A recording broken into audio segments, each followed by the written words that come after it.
अच्छा, एक बार अनंत सिंह ने उनको भेड़ा कह दिया था कि कैसे आईपीएस बन गया, ये तो भेड़ा है, भेड़ा ऐसे बयान दिया था, वो भी बहुत वायरल हुआ था। तो गलत थोड़े बोला आनंद सिंह, ठीक है बोले थे, भेड़ा ये है। नमस्ते, मेरा नाम साहेब गुप्ता है और आप लाइव एक्सपोज देख रहे हैं। देखिए, पूर्व आईपीएस अमिताभ दास ने जो लगातार निशांत कुमार और बिहार के मुख्यमंत्री नीतीश कुमार को लेकर जो टारगेट किया है, इन सारी चीज़ों पे बात करेंगे। लेकिन बार बार निशांत कुमार को लेकर के, नीतीश कुमार को लेकर के आपत्तिजनक चीज़ें जो है, भ्रामक चीज़ें जो है, उन पे आरोप लगाते रहना। हाल ही में आपने देखा होगा कि नीट छात्रा को लेकर के निशांत कुमार पे गंभीर आरोप लगाए थे। उन्होंने कह दिया था कि इनका भी डीएनए जो है वो टेस्ट होना चाहिए। इन सारी चीज़ों पे बात करने के लिए मेरे साथ जेडीयू के नेता अजय पटेल जी, बहुत बहुत स्वागत है सर आपका। बहुत बहुत धन्यवाद। अच्छा, निशांत कुमार हो गए या जेडीयू के कई सारे नेता हो गए, अनंत सिंह हो गए, नीतीश कुमार हो गए, बार बार जो है ये आरोप क्यों लगाते हैं जो पूर्व आईपीएस है अमिताभ दास? देखिए, अमिताभ दास पागल हो गया है। पागल हो गए हैं? पागल हो गया है, उसको बोलने का चलने का ठीक नहीं है। इसलिए कुछ भी अनर्गल जैसे कि आरोप किसी पर लगाता है। 2006 याद कीजिए, जब उस पर आरोप लगा था और मुख्यमंत्री जी सत्ता में पहली बार काबिज हुए थे, तो महिला का जो यौन उत्पीड़न का मामला था, जिसमें शादी का झांसा दिया था, और उसमें उसको जैसे कि रिटायर लेना पड़ा था, है ना, क्योंकि उस पर कमेटी गठन हो गया था और उस समय उसको अपने आप को रिटायर लेना पड़ा था। इसलिए वह उस जलन में अनाप शनाप अनर्गल बयानबाजी करते रहता है।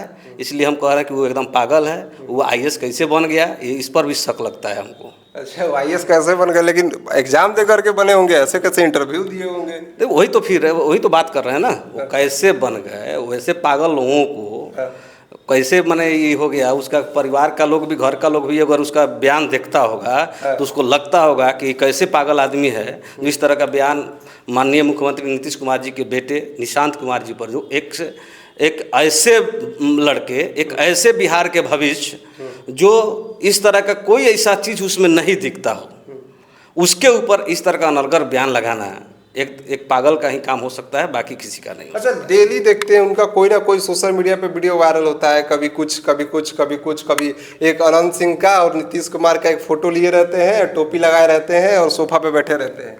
देखिए, वो कहे नहीं, उनको बोलने का पता नहीं कि क्या बोलते हैं और क्या नहीं बोलते हैं। वो जब रिटायर किए थे तो एक पार्टी बनाए थे, और उस पार्टी में जब चुनाव हुआ था तो बिहार की जनता ने ऐसा नकारा कि उनको अपनी जमानत तक उनको नहीं बचा पाए थे। तो वह अपने नाम कमाने के लिए, अपने चर्चा में बने रहने के लिए, यह माननीय मुख्यमंत्री नीतीश कुमार जी का नाम लेकर, अनंत सिंह जी का नाम लेकर के उस चर्चा में बने रहना चाहते हैं। इसलिए उनके इस तरह की बातों पर ध्यान देने की ज़रूरत नहीं है। लेकिन बातें ऐसी बोलते हैं कि सुन के भी आदमी को शौक लग जाता कि ऐसे कैसे बोल दिया। तो कह तो रहे ना कि अब एक अनजान व्यक्ति अगर कुछ बोलता है तो उसके पास कुछ ना कुछ रहता है, तभी बोलता है। कहता है अमिताभ दास कि मेरे पास साक्ष्य है। तो भाई, आपको साक्ष्य देने से कोई रोका है जी? आप दे दीजिए ना साक्ष्य, अगर आपके पास साक्ष्य है। तो वो अपना आरोप दूसरे के ऊपर मढ़ रहा है, इसीलिए अमिताभ दास के ऊपर बात करना एकदम गलत हो जाएगा। अच्छा, एक बार अनंत सिंह ने उनको भेड़ा कह दिया था कि कैसे आईपीएस बन गया, ये तो भेड़ा है, भेड़ा ऐसे बयान दिया था, वो भी बहुत वायरल हुआ था। तो गलत थोड़े बोला आनंद सिंह, ठीक है बोले थे, भेड़ा ये है। भेड़ा, आप आईपीएस को भेड़ा कह रहे हैं? आईपीएस बात बोले ना, एक आईपीएस अपने कार्य क्षेत्र से जब भटक जाता है तो उसको उससे ज़्यादा बेहतर कोई शब्द का इस्तेमाल अगर नहीं हो सकता है, क्योंकि अनंत सिंह बहुत अच्छा शब्द का इस्तेमाल उसके लिए किया है। लेकिन वो कहते आ रहे हैं कि अनंत सिंह भी बहुत बड़े अपराधी हैं, ज़्यादातर तो जेल ही में रहते हैं। तो अपराधी है तो भाई आप आईपीएस थे ना, उस समय अनंत सिंह को पकड़ के भेज देना चाहिए था। अनंत सिंह के ऊपर कार्रवाई करना चाहिए था। कोर्ट ने बड़ी किया है, कोर्ट से बड़े तो आप हैं नहीं। लेकिन एक सवाल ये भी वो हरदम उठाते आ रहे हैं क्योंकि इतने सारे आरोप हैं अनंत सिंह पे, कई बार जेल जा चुके हैं, और जेडीयू से ही नीतीश कुमार तो इतने अच्छे छवि वाले नेता है और जेडीयू भी अच्छी छवि वाली जो है वो पार्टी है, लेकिन जेडीयू से ही उनको टिकट दे दिया जाता है। देखिए, अब जेडीयू से टिकट उनको मिल जाता है जब कोर्ट उनको बरी कर देता है, तब जेडीयू से टिकट मिल जाता है। जेल में भी तो रहे हैं। अरे वो ठीक है, जेल में तो रहना नहीं रहना वो अलग बात है। जेल में वो अपराधी करते हैं तो जेल जाना है, क्योंकि अब बिहार देश का संविधान है, संविधान में बनाया गया है कि आप कोई भी अपराध करते हैं उसके लिए जेल बनाया गया है, पुलिस बनाया गया है, उसमें आप जब अपराध करेंगे तो जाएंगे ही। तो आपको भी लगता है कि आप मतलब कुछ ना कुछ करते रहते हैं? हाँ, तो अब वो करते होंगे। तो देखिए, नीतीश कुमार के शासन में एक चीज़ तो तय था, न वो कहते थे ना, न किसी को हम फंसाते हैं और ना ही किसी को बचाते हैं। तो नीतीश कुमार न किसी को फंसाते हैं ना किसी को बचाते हैं, जो ऐसा करेगा वैसा उसके साथ, चाहे उनका पार्टी का भी क्यों ना हो, उससे कोई मतलब नहीं। अभी जनता दल यू के विधायक बने, उसके बाद जेल गए ना, आगे नहीं गए। दूसरे के साथ में ऐसा होता नहीं होता, इसलिए ये सब कहने की बात नहीं है। नीतीश कुमार तो पहले ही चले गए थे। नहीं, चुनाव के बीच में गए थे ना, उस समय भी नीलम देवी जैसे कि उनकी पत्नी विधायका थी, और जनता दल से उनको टिकट भी मिला था, उम्मीदवार भी थे, तब भी गए।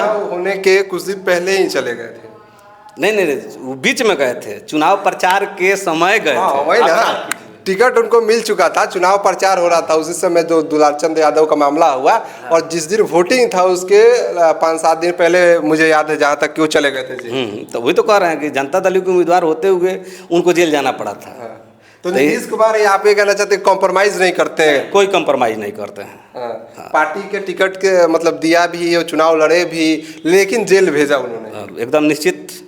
जो अपराध करेगा, जो संलिप्त रहेगा, यह काम कोर्ट का है, पुलिस का है, इसलिए इस पर ज़्यादा हम कुछ नहीं बोल सकते हैं। लेकिन अच्छा, फिर आते हैं टॉपिक पे। जो अमिताभ दास है वो बार बार आरोप लगाते हैं, आप जेडीयू नेता होके कैसे इसको देखते हैं, और इसको रोकना चाहिए क्योंकि बार बार बेतुका बयान देते रहना, कुछ बोलते रहना, कहाँ तक जायज़ है? अरे भाई, हम तो बोले हैं कि उसके परिवार वाले उससे नफरत कर रहे हैं कि भाई तुम कैसा भाषा का प्रयोग कर रहे हो, किसके ऊपर आरोप लगा रहे हो, है ना। ये तो परिवार का लोग कर रहे हैं, पूरा बिहार का जनता उससे ही कर रहा है। आप देखिएगा उसका जो भी न्यूज़ डाला जाता है उसके कमेंट में पढ़िएगा, पूरा बिहार का जनता किस तरह के भाषा का यूज करते हैं उसके लिए।